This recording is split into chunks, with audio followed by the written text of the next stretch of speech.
Good afternoon, everyone, and thank you for joining our next panel session on access to capital. I am going to welcome back to the stage this morning's keynote speaker, Mr. LaForce Baker of World Business Chicago, who will also moderate today's panel.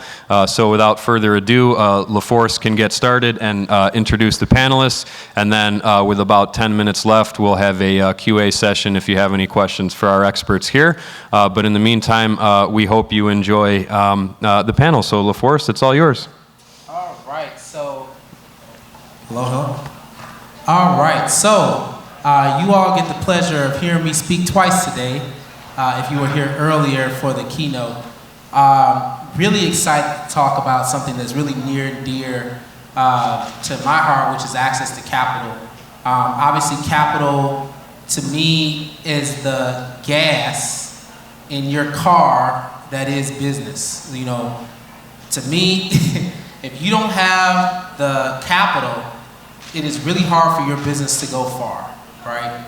So with that being said, we're here with the experts that can work with you to get you access to that capital. I'll let them give brief intros on themselves and their organizations. But with that being said, make sure that you are connecting with folks if you don't already have a capital partner.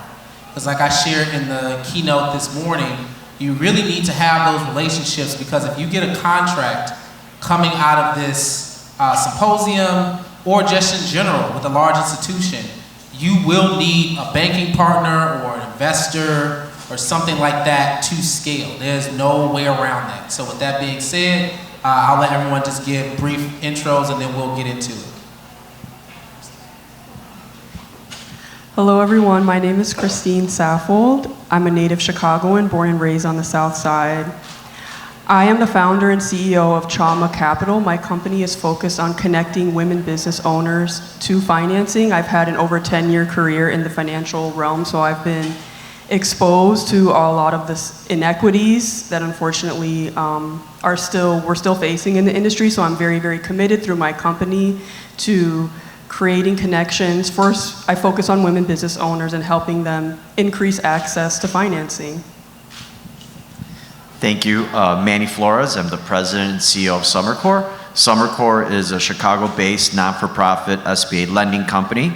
We partner with banks and other lending companies in providing businesses lower cost financing so that they could buy their own property and fixed equipment to be able to grow their businesses. What's unique about our program, though, it's an economic development initiative that's also tied to job creation and economic development in communities.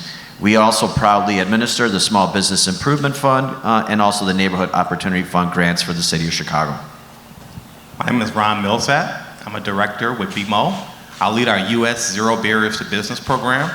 BMO is the 8th largest bank in North America. We recently just rebranded to BMO Bank. You guys may know us as BMO Harris or Harris Bank before that. We recently acquired the Bank of the West, which essentially doubled our footprint. We're now over 1,000 branches in 32 states. In our business banking division, where I lead that program, we're really focused on providing access to capital to BIPOC businesses across our footprint. I lead verticals for women in business, Black and Latinx, as well as Native Americans. It's a pleasure to meet you. Good afternoon, everyone. I am Pamela Randle with JP Morgan Chase. I have a 25-year career in the financial services industry. Specifically, my role today is the Vice President and in charge of the Minority Entrepreneur Program, which is really a newer initiative that was born out of 2020. And the whole focus, similar to Ron, is really to provide access to underrepresented founders and underrepresented businesses that may be in under-resourced communities. And we do that by providing access to information, resources, opportunity, and capital with the ultimate goal of helping the businesses grow to size and scope and scale. So happy to be here as well.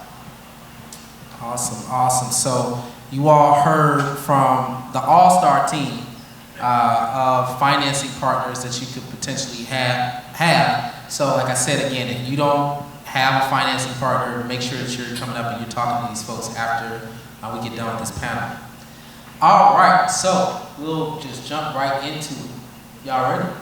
Let's do it. All right. So why are you here? You know, what really makes you passionate about, you know, financing entrepreneurs, financing maybe women or business or minority-owned businesses? What really is your why behind your work? Anyone can start. I can start.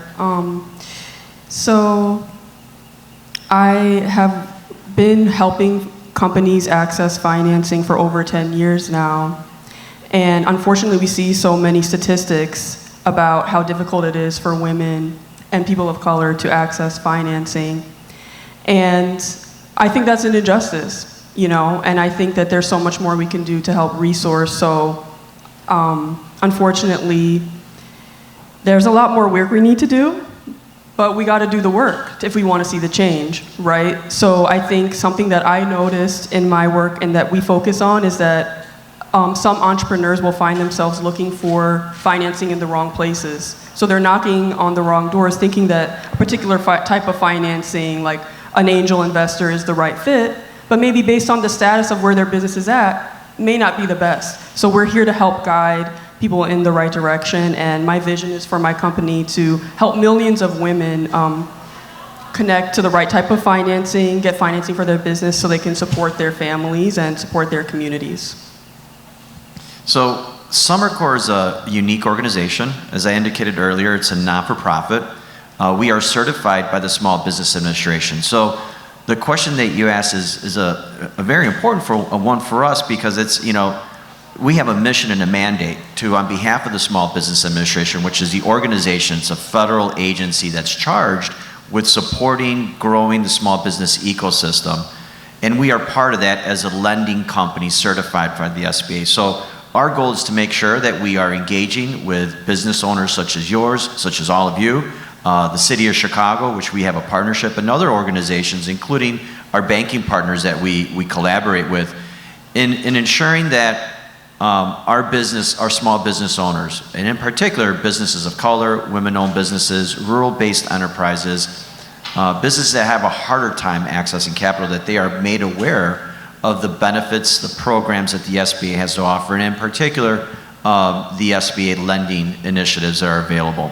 In addition, you know, given that we are one of the administrators for the City of Chicago's premier small business grant programs, it's also critical for us to be here throughout the neighborhoods of the City of Chicago, and making sure that people are aware of the grant programs, and that frankly, even if we can help you as an organization directly through our loans or grant programs, how can we connect you to other partners, other organizations that may be able to facilitate and lend the specific assistance that you may be needing and looking for? I mean, on a personal level, I got started in banking at 16, and that came through the exposure of a mentor, and I started as a teller.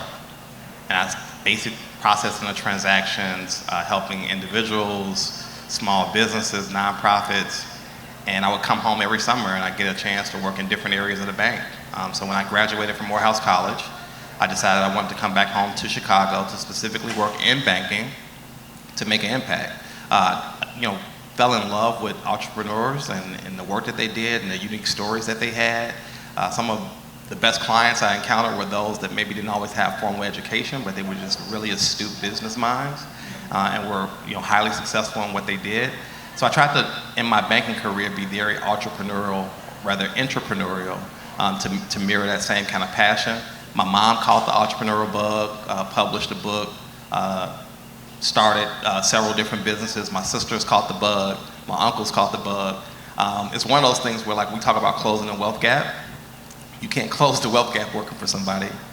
You have to think about what's out there in the market, how you can make it better. So what's your real value proposition for what you could bring to the market that's better than what's out there? And then I think some of the challenges around capital tend to start to move out the way, believe it or not.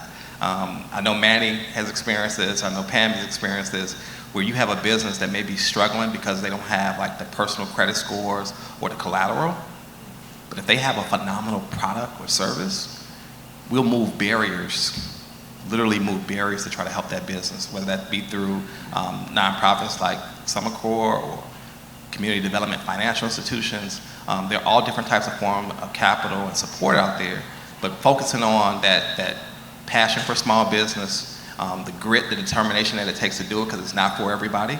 But as you set out to do it, make sure that you start with, do I have something that the market really demands, wants, needs, that's real value oriented, and I could make a go at it. And I think if you start from that proposition, the access to capital part will figure itself out. I truly believe that.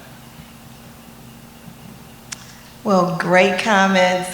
Just to kind of add on to that, so also born and raised in Chicago, grew up in Inglewood, went to Lindblom Tech High School, by the way. And so, you know, growing up, seeing small businesses that were in our community was definitely something that was always of interest to me, particularly just seeing the grit and the work that the business owners, which oftentimes were neighbors, were doing in order to sustain their business and to really create an environment within the community where people could actually shop. And so, you know, having that spirit within me, it was actually, I started at the bank pretty young as well, and kind of had the exposure to different aspects. The consumer banking side, but then the business banking world, and kind of served in different capacities around that. It was really intriguing, particularly from an entrepreneurial, you know, perspective, just being able to provide the information and resources. For me, I actually remember under the First National Bank of Chicago, when they really first started branch banking, we put a branch at 67th and Stony Island, and they actually sent me to that area to specifically work with small businesses in order to really figure out how to provide capital to them. And so, you know, serving in those capacities, also from an SBA perspective, just leveraging those resource, really I began to see the value of being able to continue to give back from a community perspective with not just capital, but with knowledge and information, because you don't know what you don't know, right? And so the beauty is that having a number of years of experience, I get to bring that to every entrepreneur that I touch. That is awesome. You know, one of the reasons why we started with the why for everybody on this stage is because I want you all in the audience to know that, you know, people really care. You're not just another loan application or investor pitch. You know, to the folks on this stage, people really do care about you and the businesses and the community that you touch or that you're from. So now I know that a lot of folks in the audience, they're probably wondering, all right, sounds good, you care about me, what are you looking for? You know, can you give, for the organizations that you all represent, maybe, you know, 2 or 3 things that you guys are looking for that are like, you have to have these basic fundamentals to get a loan from us or to raise capital, in your case. You know, what are some things that folks need to have in order before they even approach you? So I'll go on first for this one. I'm going to focus on the typical SBA program product. Being able to describe, have a business plan is important. Having a resume is going to be important. The SBA is going to want to see whether or not there's an understanding of what the business operator is trying to do. If you are a startup, we are able to support startups. In that case, it's going to be really important that you think through of whether it's a product that you're selling or a product that you're making, that you can describe how it is that you're going to generate revenue. These are what are referred to as projection-based loans, which I'm proud that we're able to make. But it becomes very important then for you to be very focused in being able to articulate and develop a good market plan, and not just a marketing plan, but a plan that actually demonstrates with some sound financial analysis in terms of how it is that you can ultimately repay that loan. If you are a business that's been around for a few years, making sure that your financial records are in order is really important. We will typically review 3 years worth of tax returns. Making sure that you separate your individual personal expenses from your business expenses is really important.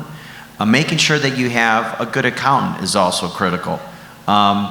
Depending on the size of the business, I would also say having a good business lawyer is smart. There are different, you don't have to go to a big, large to a large law firm to assist you in that regard. There are solo practitioners that have a lot of experience in working directly with entrepreneurs. Then I would also say take advantage of the various organizations that are available out in our communities that provide technical assistance, business coaching. Just to name a few, I would include World Business Chicago. I would include the Women's Business Center.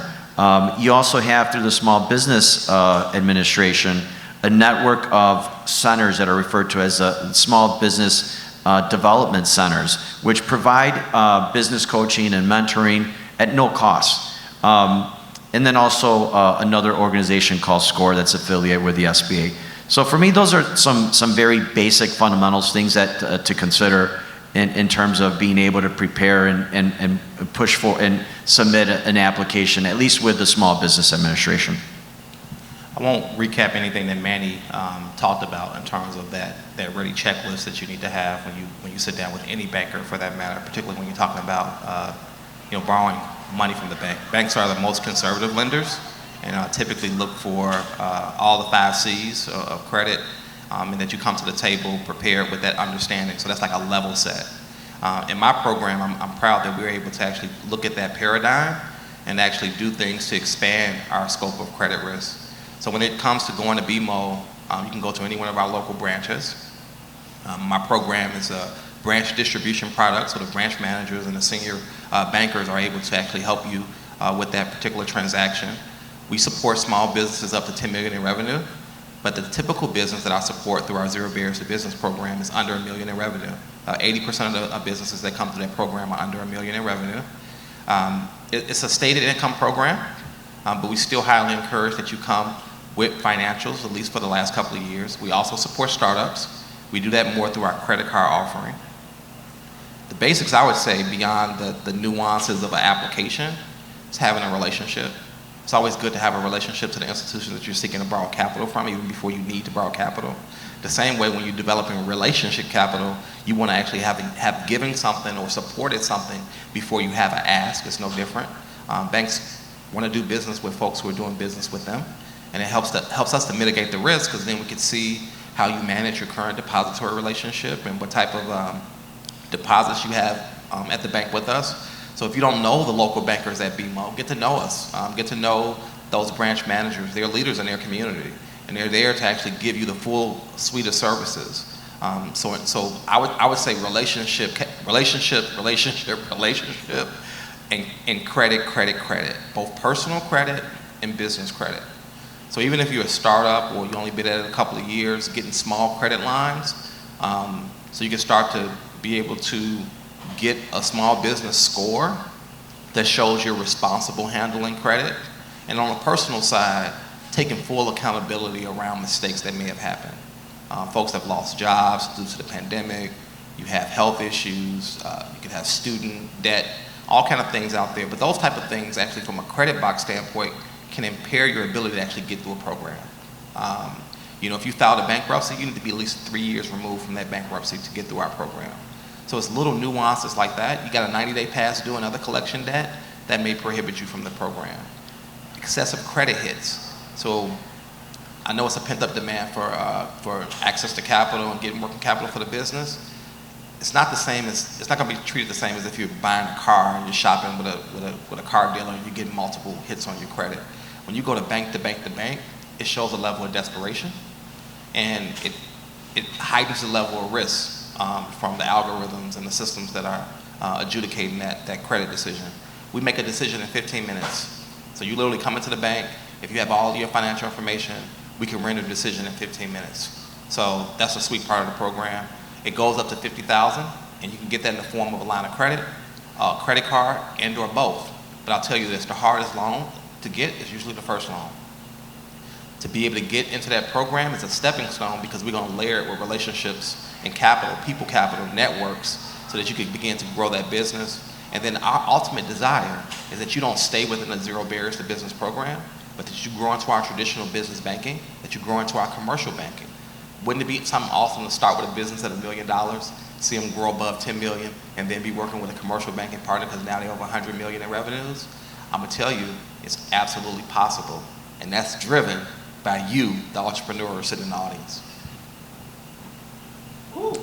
Very good, thank you. So let's see, just to add to that, I would really focus on kind of like the capital piece, but from a different perspective, right? So one of the things that institutions typically want to understand would be not just your financial capital, but your intellectual capital, right? What you understand about your business. So really knowing the business inside and out is extremely important. Having done your homework, understanding what your industry, the opportunities within your industry, how you compare against that is also important. In addition to that, I would just add the social capital piece from a networking perspective. How well plugged are you into the network of resources that have been described? What are you doing in order to really try to invest in yourselves as well as investing in the business? Oftentimes as business owners, you spend so much time working in the business as opposed to on the business. And so a financial institution will want to understand the balance that you have, because that can help with a credibility standpoint from an expertise perspective. So having great resources around you, leveraging the management expertise that you may have, and things, if there are gaps, really being able to have a panel of advisors that can really help direct and guide the business. Specifically, for the program, the Minority Entrepreneur Program, we are really focusing a lot on mentorship and development of businesses. And so what that means is that we may recognize that a business may be having trouble scaling or growing, and oftentimes that is because of the way that they were started. So typically how you start a business, once you start to grow, is not the same techniques and methods that you need to do to grow it. And so there can be flawed infrastructure, gaps that exist. And so we really work with the business owner to identify one or two of those gaps and really put plans in place in order to help them close or eliminate those gaps so that they're able to scale. So you heard some great pointers from these amazing lenders. I'll just touch on two other types of capital that we help connect the women in our community with. So one is grants, which SomerCor obviously works on two of the citywide grants that are available. But there's a lot of business grants out there, and I'll just take a moment to shamelessly plug Chama Capital. We do offer a database of grants that are available. When it comes to grants, there's a wide variety of different things that they're looking for. It depends on who the grant administrator is. But what they're really looking for a lot of the times is the impact, right? Because with a grant, people like to call it free money. It's not always free. Sometimes you gotta provide feedback on how you're using the money and things like that. But it is in the sense that it's money that doesn't take shares of your company and that you don't have to pay back. It is free money. And so the people who provide grants oftentimes are looking to make a specific impact with their dollars. So you have to be able to, in your application, communicate the impact that you're making on your customers, on your community. So that's kind of the focus when it comes to when you're applying for grants. The other type of financing that I'll touch on is with private investors. So as you can imagine, private investors, they're writing checks out of their own pocket, or if they have a fund of money, it's from the pockets of people they've raised money from. They want to make a lot of money back. They want to make at least about 3 or 4 times of their money back from you. So they are looking for like the big winners, right, that are just going to experience some massive growth. So I encourage anyone who is potentially looking into raising money from private investors who may take shares of your company. I'll say 2 things. One, they're really looking for you to be able to grow really quickly in a short period of time. So think about what aspect of your business, maybe your whole business isn't going to grow at this really fast rate to be able to pay back an investor 3 or 4 times of their money, right? But maybe you have a particular product, like the example that I love to give is, say you're a catering company and you have a sauce that everyone just loves. Maybe you could bottle the sauce and sell it in stores and go nationwide with it, right? Maybe that's a more scalable, high growth component of your business that could be attractive to a private investor.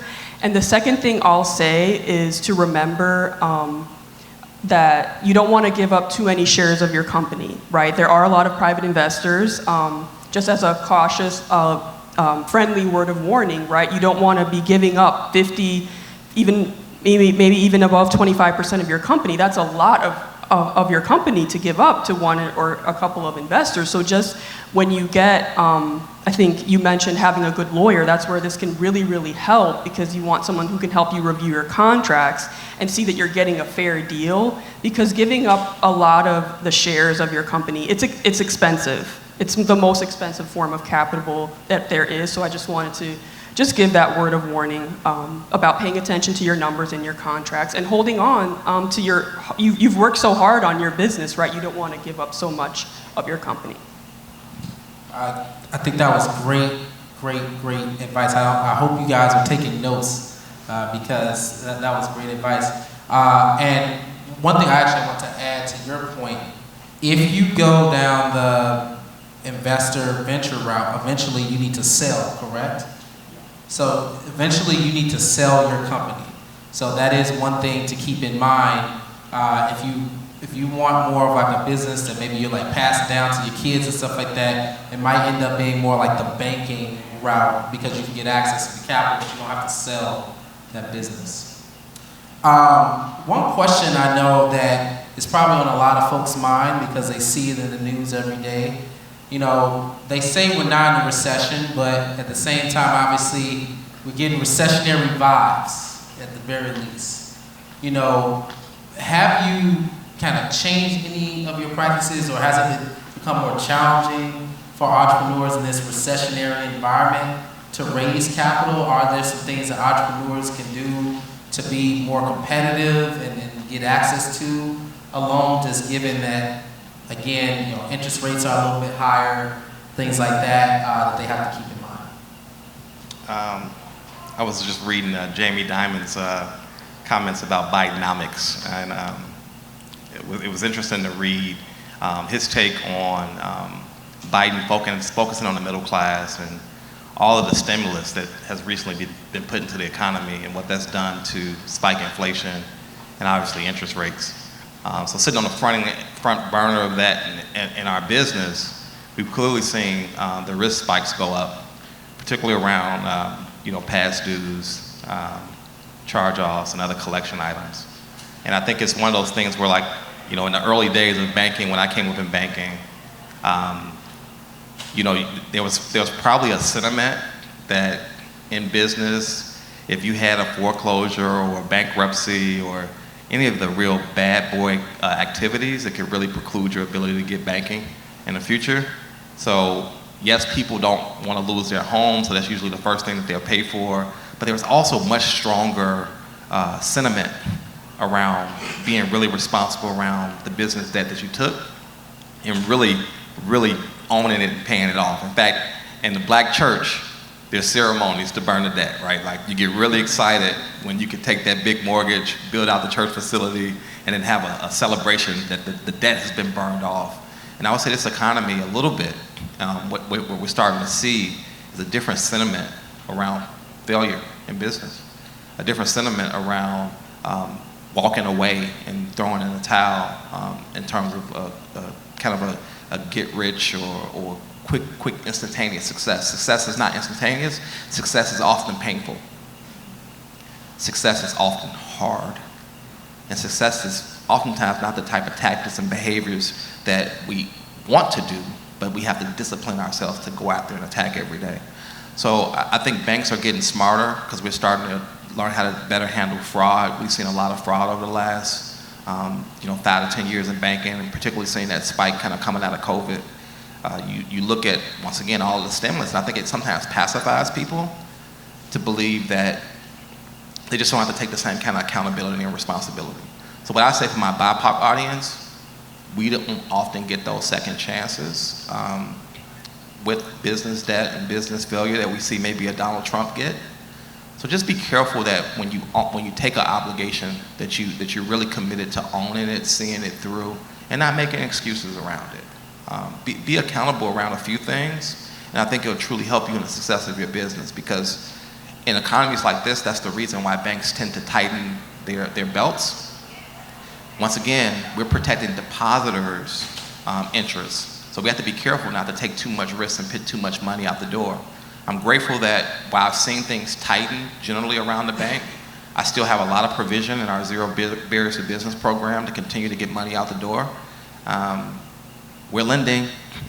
We have working capital available, but we want you to be responsible because it's a start. It's not the end goal, and we want to grow you up into larger working capital lines to help you continue to grow and sustain your business. So don't take it lightly.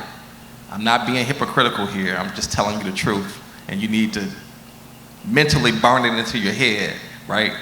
Not every business at every stage actually even needs capital, right?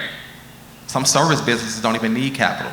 Now, I'll still tell that service business, get it so that you have it when you do need it and you're not struggling to try to get it when you don't. So don't miss the conversation. Access to capital is important for every business, whether it's like a burning need or not. But it's much harder to get it when things aren't looking good on your dashboard.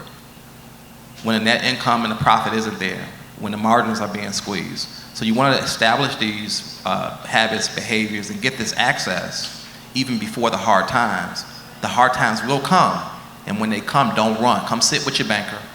Tell us what's going on. Let us work through it in partnership, because a loan is truly a partnership, and the best form of a partnership. And you'll watch. It'll make a difference in how you grow your business.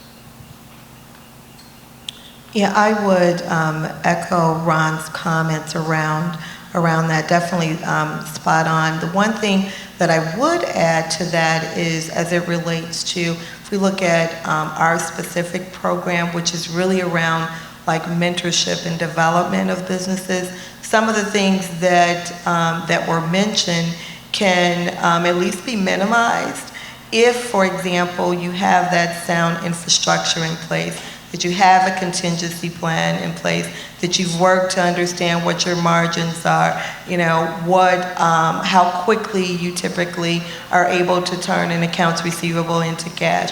If you have those particular clients that you are providing services for, how quickly do they pay?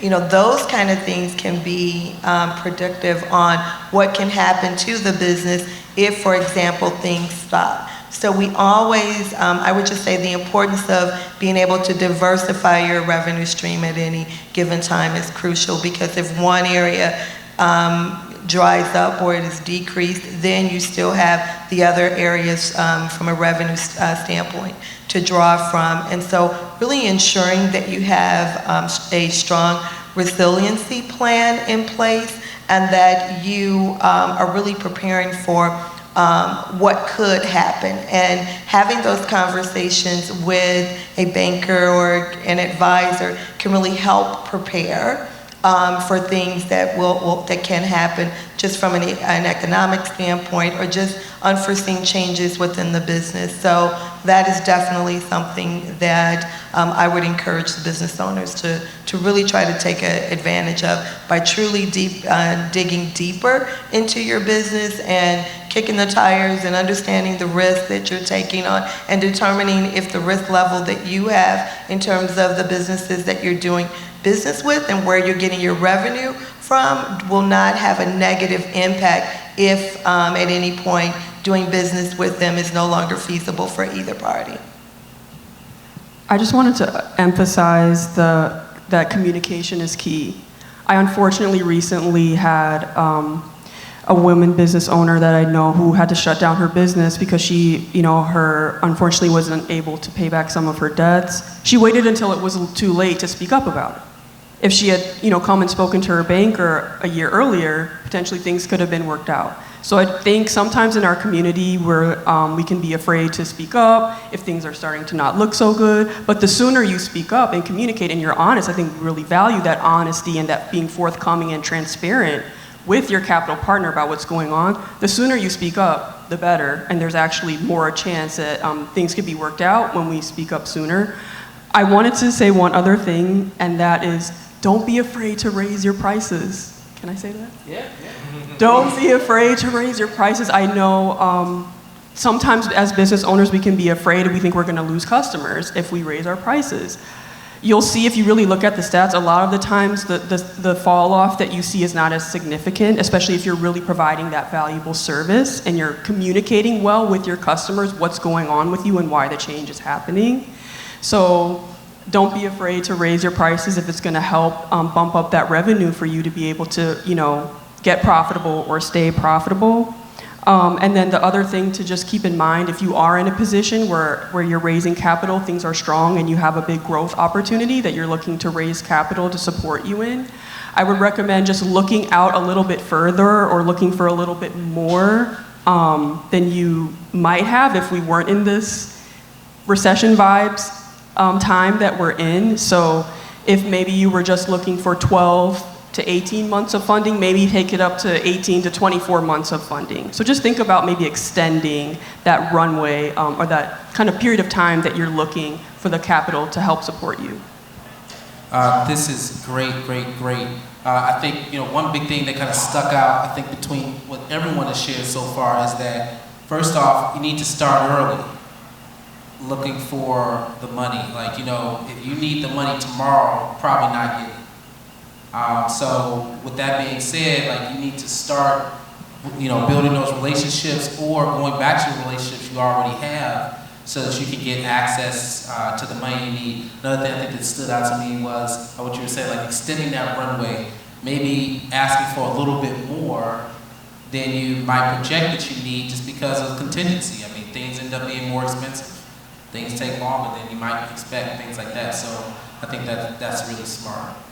I think that the next thing that I'm really curious about, and I'm sure a lot of folks in this room are curious about since we are at a government contracting symposium, how can folks in this room pair, government grants or incentives with some of your loan products? Can they do that? Is that an option?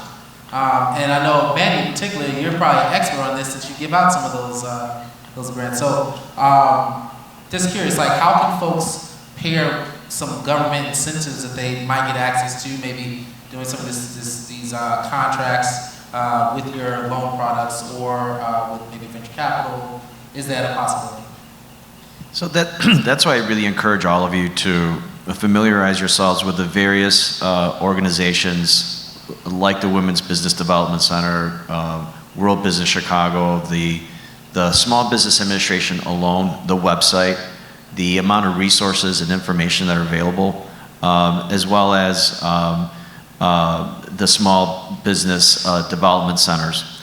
Because those are resources that are going to give you access to a variety of grant programs that may exist, and then also just loan programs. Another organization that all of you should be very familiar with is the Illinois Economic, it's the Department of Economic and Commerce, Department of Commerce and Economic Opportunity. Again, the Department of Commerce and Economic Opportunity. They also highlight a number of different grant programs.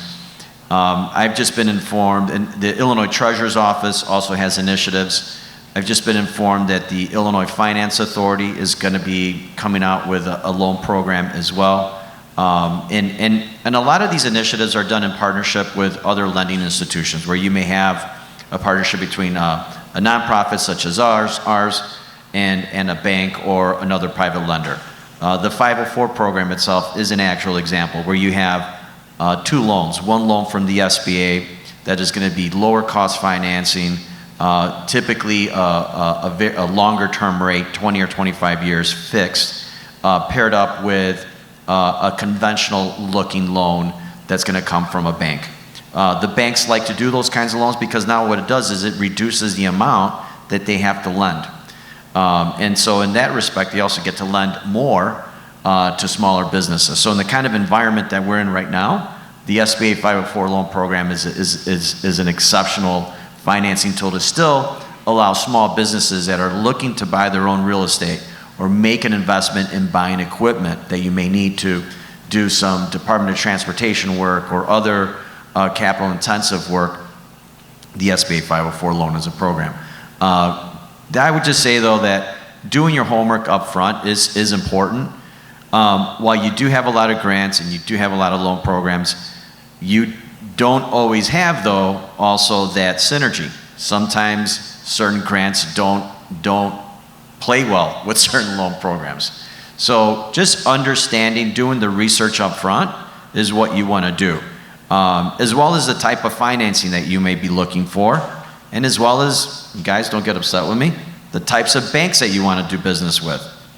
You know, BMO and Chase are great banks. They do a lot of small business lending, but you also have a very broad network of medium-sized banks and even smaller-sized banks that are referred to as community banks. You also have a very vibrant credit union industry. One of the things that a lot of folks don't realize is the state of Illinois has the most chartered banks in the nation, and also has the most chartered credit unions in the nation. So there's a lot of capital in our state and a lot of resources. Now it's just a matter of doing our research, developing relationships, really understanding what our game plan is, what is the business model that we have, who are our clients.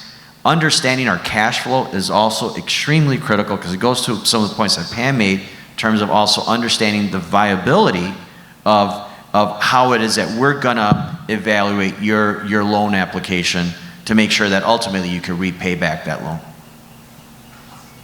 In a word, yes, we layer over and support different grant programs for small businesses. I want to clear up any misnomers that people have. You can't do 100% financing.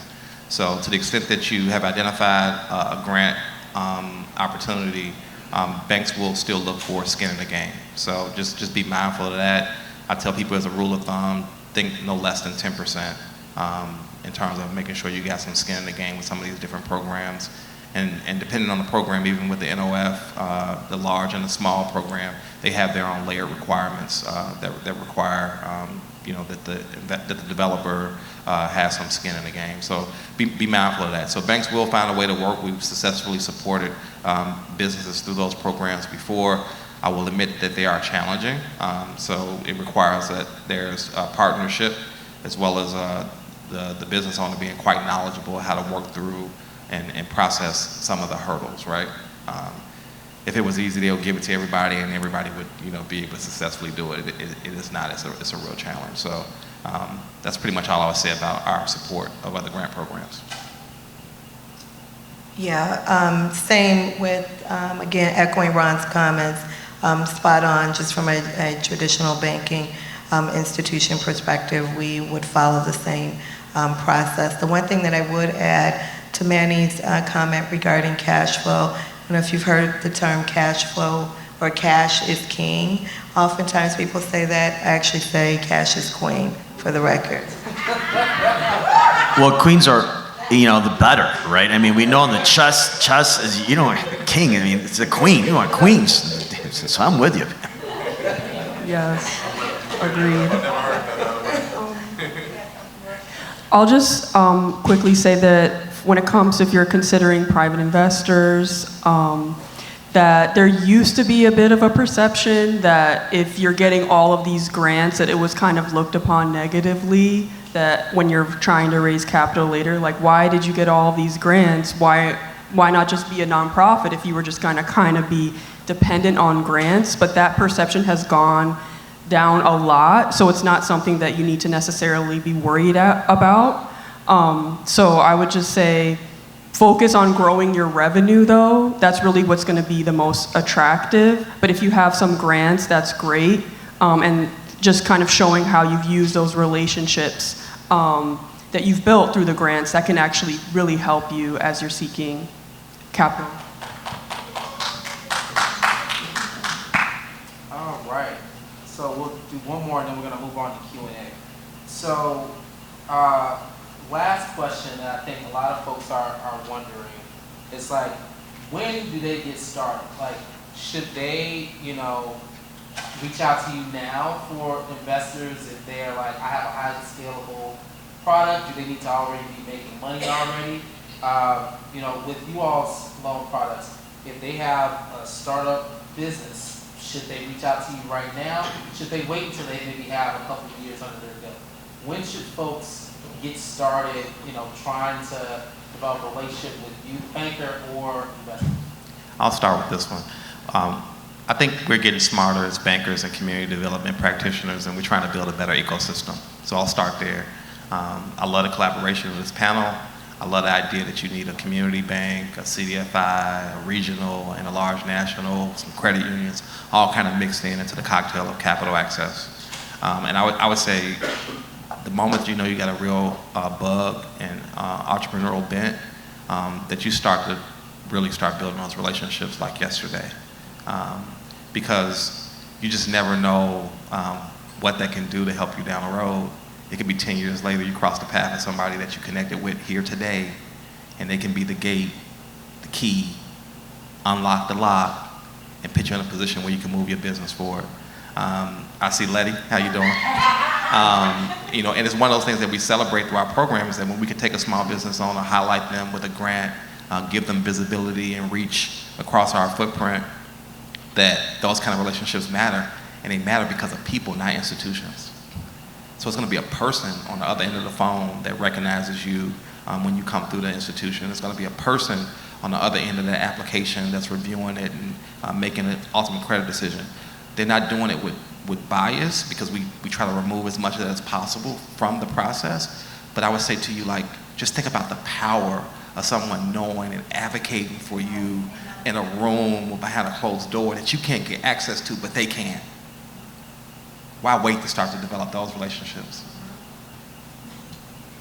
Absolutely. The other thing that I would just add to that, just from a relationship building perspective, is really the importance of looking at different avenues. From a banking relationship, it is crucial to reach out and connect with whoever that business banker is.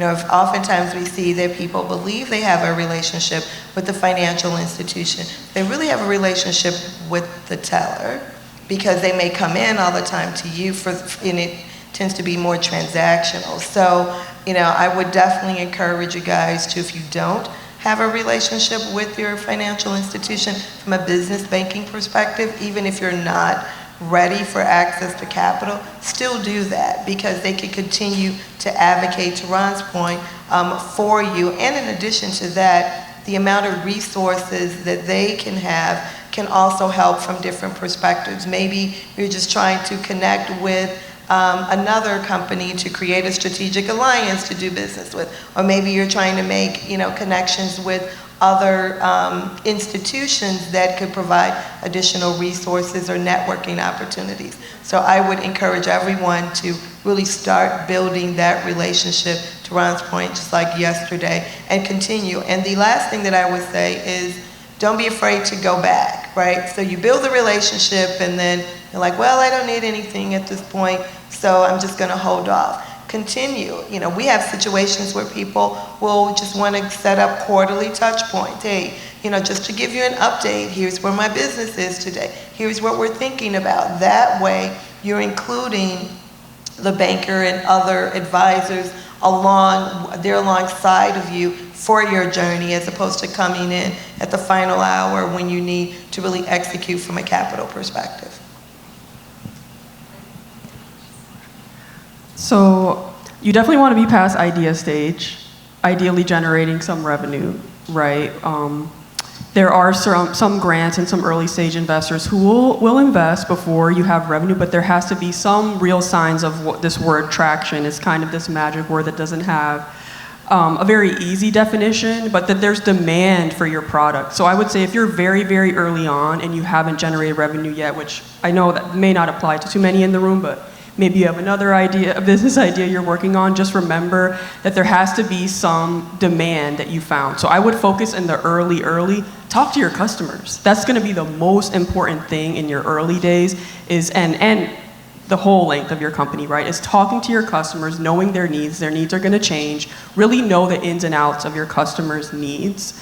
But I would definitely, you wanna be generating revenue, because that is the best sign that shows that there's demand for your product. But I just wanted to add, as you're having these conversations, to remember that there can sometimes, I've noticed, be this sort of power dynamic where it kind of feels like the people with the purse, the people with the money seem to have the power, and then we as the business owners don't. But I just want to flip that on its head, because when you really think about it, if my colleagues, if they don't have good businesses to provide loans to, then they're out of business. So they need good businesses like you all to keep going. So just remember that when you're walking to the room and that when you're having these conversations, to have that confidence and remember that you're bringing a high quality company for them to potentially invest in, and just walk in with that confidence into these conversations. Not arrogance, but just remembering, right, that you have something to offer and it's not just, oh, they have the money. And just want to encourage everyone to be confident in those conversations. And just briefly, for a lot has been said, great content. For the smaller business, let's say the business that are just starting, there are also programs available. I know that the BACP, the Business Affairs and Consumer Protection, for instance, through the Department of, through the City of Chicago, has a program where if you go through as a small business through one of their essentially business development programs, in partnership with lenders, upon receiving your certification, you may be eligible for certain loan products. And that's a great way to get some business credit started. Banks aren't gonna make a $100,000 loan or $1 million loan right out of the gate. But even if you can get a $10,000 loan, that's big, because then now your business is developing a credit rating. Not your personal credit rating, but your business is developing a credit rating. And those programs exist. So that's why I would say to you, focus on that technical assistance, really refining your business plan, your business model, understanding how you're going to be generating that income if you are just at the idea stage, so that you can develop those relationships that have been said, and then take advantage of the programs that are out there. The City of Chicago is doing some great things. We're here today because of what the City of Chicago is doing and trying to inform us all of the various initiatives. So take advantage of those resources. We have some time for some Q&A, but first, if you don't mind, please join me in thanking our moderator and panelists. Just put your hand up and I'll come around with the microphone.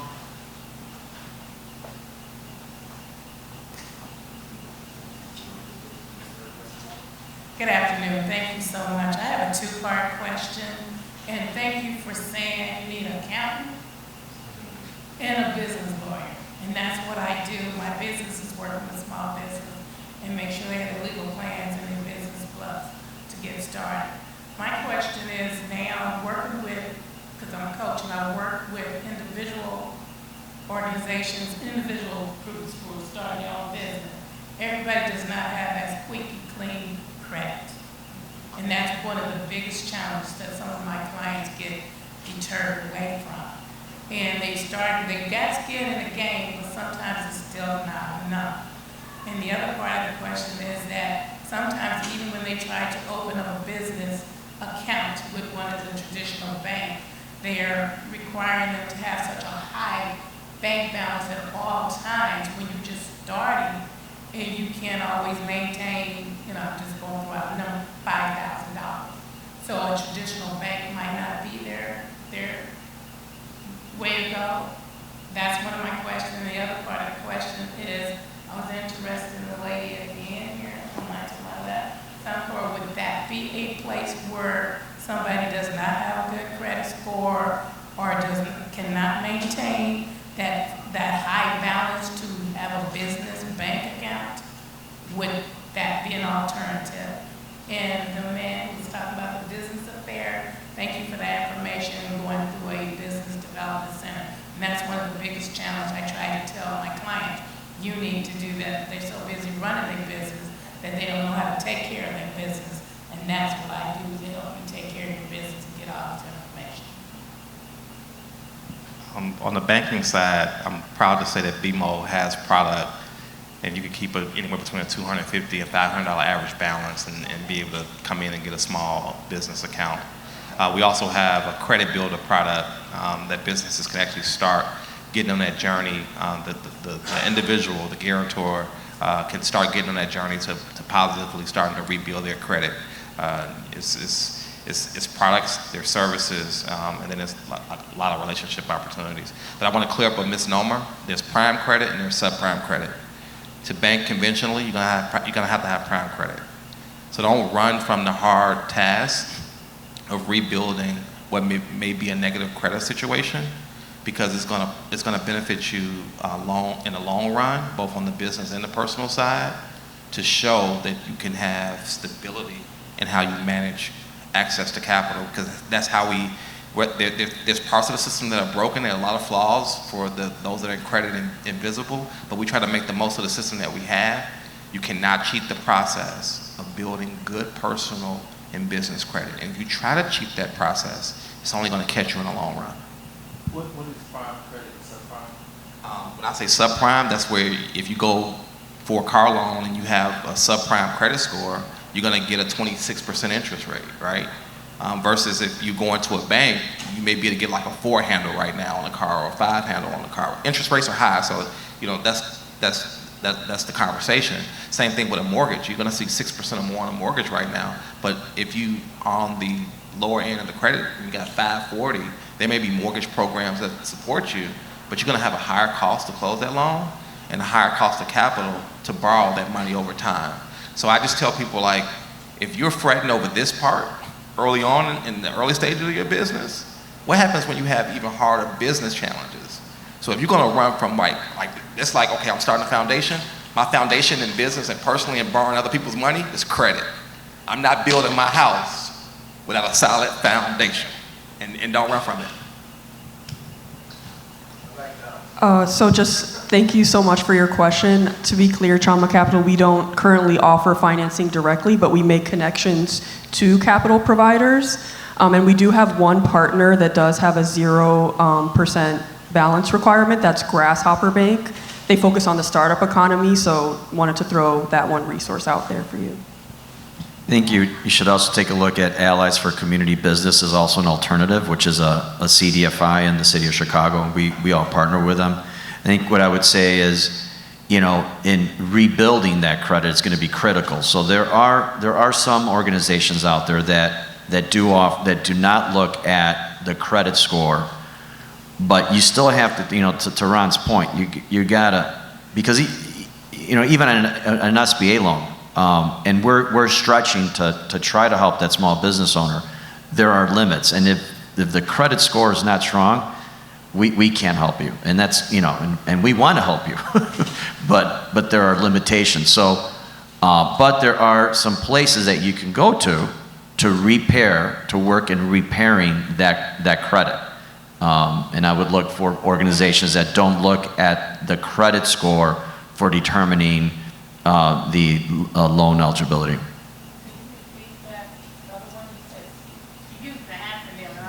So Allies for Community Business is the name of the CDFI. It's a community development financial institution, and that's a nonprofit lender. And this is where the big banks and also other banks get deserve credit. So they get their money from banks to be able to reinvest in our communities through different programs. And so, I think that needs to be said as well. Just from a JP Morgan Chase perspective, similar to Ron, we also have a product that is tailored to small businesses with lower requirements from just an average balance perspective. And then the last thing, just to add on to Allies for Community Business, there's also Greenwood Archer Capital, which is another certified development financial institution where they do very similar work and great work, just like Allies, where they will work with those businesses that may not meet traditional credit terms. And the last thing I would actually add to that is many institutions have like a financial journey process to help individuals understand where they are from a credit perspective to really help begin the repair. We also have the financial journey from a Chase perspective, as well as financial workshops that our community managers put on in order to help the business owner or individual rebuild their credit and understand where they are today and make a plan, which will take some time typically to repair the credit, but will make a plan in order to help them increase their score. Hi, my name is Chris Emmons. I'm from a Symbol Design Workshop. We're a woman-owned architecture and design firm focusing on affordable housing and multifamily and senior living. My question is there,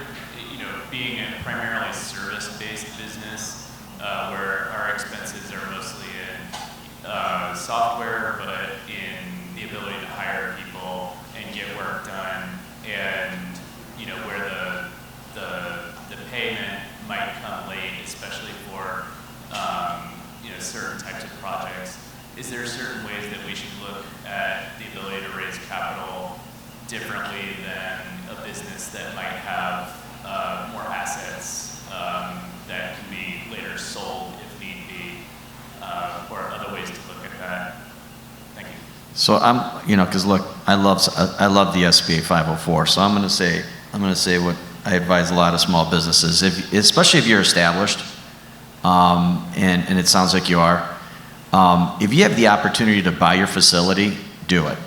And the 504 program is a way, because of low cost financing and the fixed term, long-term financing, that's going to free up some capital for the company that you're going to be able to use strategically to reinvest in the business. That's the whole purpose. That's one of the primary reasons for the SBA 504 program, is to get you into lower cost financing, get you as a business to own your property. So now you have a fixed asset that you could also gives you more value that you can actually use as a way to generate, to access other capital sources, right? And so I would just really push you guys to ownership if at all possible, and that the 504 program is one option. And I know the bankers are also, they have other options, but I want to really promote the SBA 504. So to all of you here, buy your property, because the other thing is, look, you're building multi-generational wealth, right? Especially black and brown and women-owned businesses. And it also allows you to reinvest in our communities with the SBA 504 program. Because now you're saying, hey, I'm all in. I'm investing in my community. It creates permanence, and frankly, it also is a nice way of shielding against, what happens when you have a lot of outside investment where you have displacement of folks from our communities. So it's also a way to mitigate against rampant gentrification where, look, investing in our community is a good thing. We don't want to discourage, and we don't even want to discourage outside investment, but we want to create opportunity for the people who live in our communities. So SBA 504, 504, Manny Flores, SomerCor. We partner with Chase, we partner with BMO, and we're with the city of Chicago as well. So I'm sorry, that's... Hey, just one quick point to Manny. So, another advantage of 504. So because of the fact that the financial institution is sharing in the debt obligation with, for example, SomerCor, typically your down payment requirement is going to be less. So therefore, now you have the ability to keep the additional funds that you were, let's just say typically a bank may say 20%, but based upon the structure of the 504, it may be 10%. So that extra 10%, guess what? You get to put it back into your company for operational perspectives if you're looking at marketing, or just putting it aside into some type of investment vehicle for your entity. One other resource I'll add is if you do have recurring revenue, so if you have clients that are paying you for a subscription or for a contract that they're renewing with you on an ongoing basis, revenue-based financing could potentially be another opportunity for you. So this is a type of loan where instead of paying back a fixed amount every month, you're paying back a percentage of your revenue every month. So if your revenue goes down a bit, you just pay whatever that percentage is, that lower amount. And there's less of an emphasis on your assets, and they do, different revenue-based lenders such as Founders First, they do work with a lot of service-based companies, and they're less focused on kind of like your assets, but more so just the revenue that you're bringing in. So we do, in the interest of time, because we have a full program today, 2 more to go. This will be our last question for the active panel, but I know that some folks had some other questions. I am certain that our subject matter experts here on the stage can make themselves available for a few minutes after the fact to answer any individual questions you do have. We do appreciate your enthusiasm, but again, we do have to keep the program on track. But if you are not able to get your question answered in this forum here, you can see me after, and I will make sure that you get connected with one of our experts up here who can give you some more guidance. But this will be our last question of this panel. Hello, Mac with Mac Express Deliveries. I'm an owner operator in the truck industry. And I got a loan for a truck, but it don't report as business credit. So how would do I refinance to even build a business credit? Go sit with the banker and have them review your contract and really assess how it's set up, what the current payment terms. It's not just a quick like panacea, yes, you should do X, Y, Z. I would hate to do that to you, and then you take as what I'm saying as perhaps an expert as gospel, and then you go make that decision. So just make sure it's an informed decision, and that you have the comparison between what that contract and payments call for now versus what they would look like if you were to refinance them with another lender. So just do a little homework on it before you make the final decision. Once again, if you could give our panelists and our moderator a round